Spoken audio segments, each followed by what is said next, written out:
Hey everybody, Brian Wright, founder and CEO of New Patient Group. Look, there's very specific processes you need to take when you're dealing with price shoppers. Price shoppers obviously are a really big thing that a lot of clinicians, a lot of practices are going through. And that happens in a commoditized environment that we talk so much about. The more competition, the more people shop. And that's the case with any profession, any industry.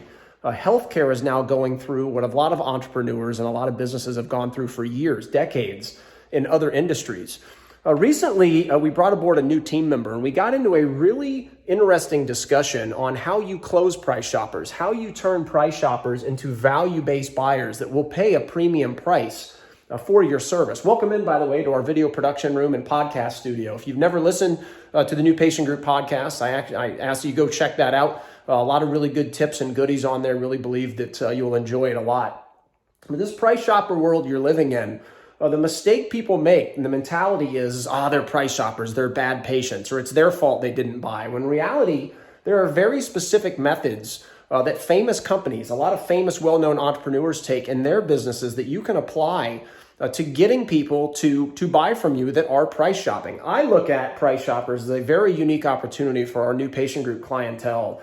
And we see it every day with why they achieve record growth while eliminating advertising expenses along the way. Is they look at these price shoppers as very unique growth opportunities, but you do have to change your approach a little bit in order to educate them in a way that get them to see the value you offer over the other choices that are out there. This conversation really dives deep into that and really I think will paint a different image in your mind on how to go about things, from how you attract them to begin with your digital marketing, to how you run your business, to how you train your people on the skill sets to make sure every touch point you have with people is exceptional.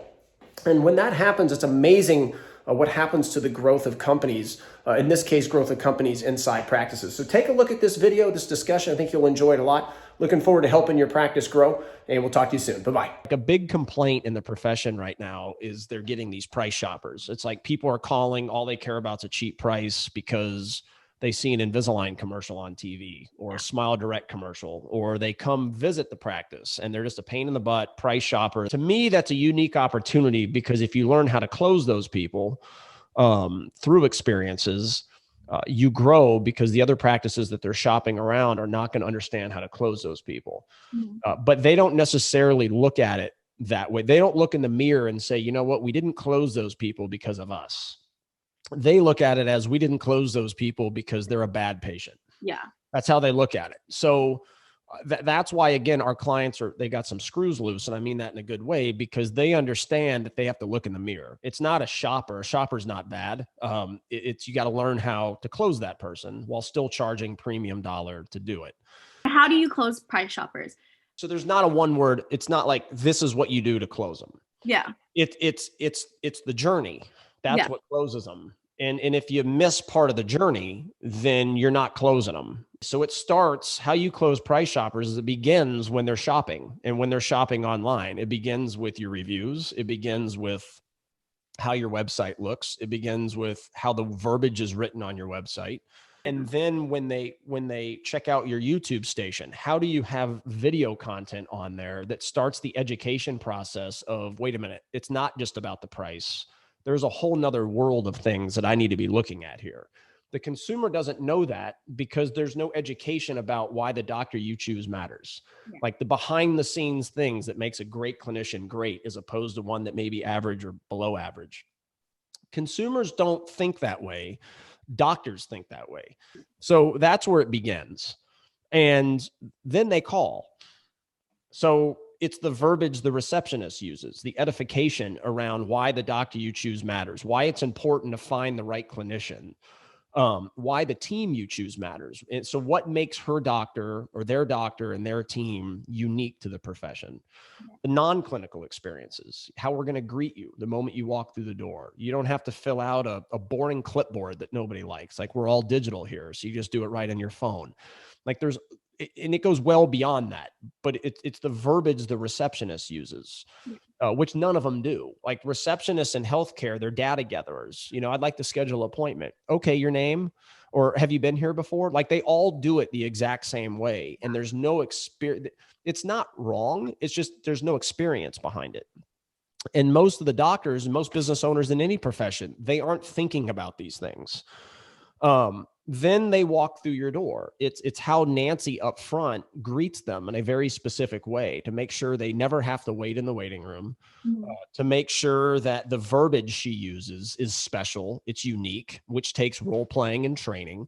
And a lot of people, they oh God, that's work. And the reality is it is, but if they fight through the work, that's how you get on autopilot, a couple of years from now. Then what happens from the time you greet them to the time whatever records start and they do the scan and the x-rays, like all of these touch points matter to get somebody that is shopping turned into a value-based buyer that spends more with you as opposed to the cheaper price the other places offer.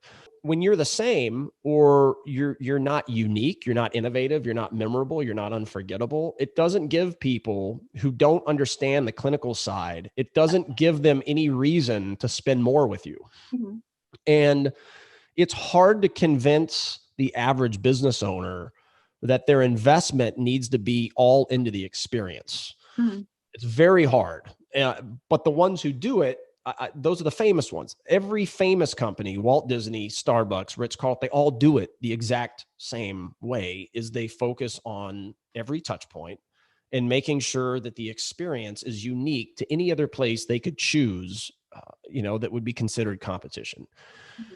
And that's how you turn these shoppers, and you have to know how to uniquely present money, because that's a big hole in the boat for practices is they have somebody, imagine going into a car dealership and having somebody present you money that has no sales skills, mm-hmm. or has not been trained on verbiage and psychology and presentation and overcoming objections and the whole world behind finances and interest rates and all this. A car dealership would never have that happen. Like, they put a very trained person in that position. Mm-hmm. Well, the people presenting money inside the healthcare environment have the same job. Now, I know they're not selling a car. I get it. But the analogy is the same, because they are presenting money to you, and it's their job to sell you on you giving your money to them. And if they don't have the proper skill sets, and that's like a 20-hour video on demand course alone, not to mention role plays. Mm-hmm. If they don't have the skill sets, it doesn't mean they can't close you, but they're always going to close you less. So there's lost opportunities. These practices look at the patient as being the problem. We know that's not the case, because every commoditized industry that has competition deals with this stuff. People, if you're looking for a shirt and there's 25 places that offer the same shirt in your mind in the community, you're going to go search and you're going to try to find the best price and the best experience. That's what humans do. And that's what healthcare has become, because there's so many of them. And the difference that the practice has to do is they have to educate people on why their shirt is different. Why their red pen that everybody sells, why their red pen is actually unique to everybody else's. And they don't have, it doesn't mean they can't, they can, but they don't come with the skill sets on how to do all of that from A to Z. And that's where we come in.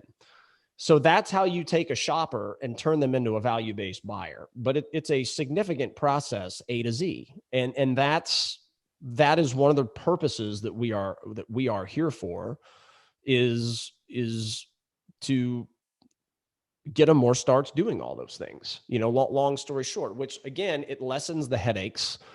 It lessens the advertising costs, because it's like a Band-Aid, right? You got something that hurts, you put a Band-Aid on it. That doesn't heal it. It just masks the problem.